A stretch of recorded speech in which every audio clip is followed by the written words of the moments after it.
U luajtën këtu të mërkur të gjitha ndeshjet e vlefshme për javën e 26 të kategorisë së parë.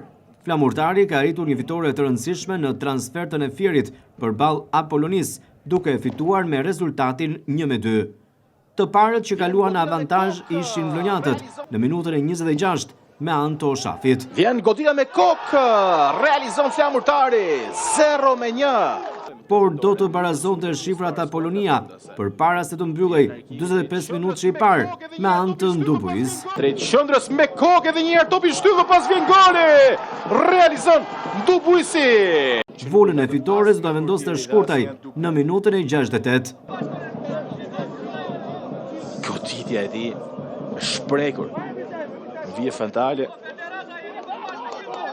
Por Apollonia kishte mundësinë edhe të barazimit, teksa Maksuti humbi një penalti. Vjen goditja e dobët e ndal.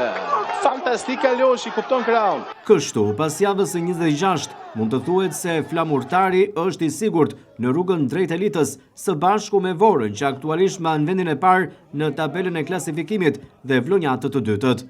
Ndërsa Apollonia nuk do ketë të lehtë për të provuar fazën e play-offit. Në ndeshjen e radhës, më 9 mars, Flamurtari do të presë në shtëpi ekipin e Kastriotit, ndërsa takimi do të nisë në orën 14.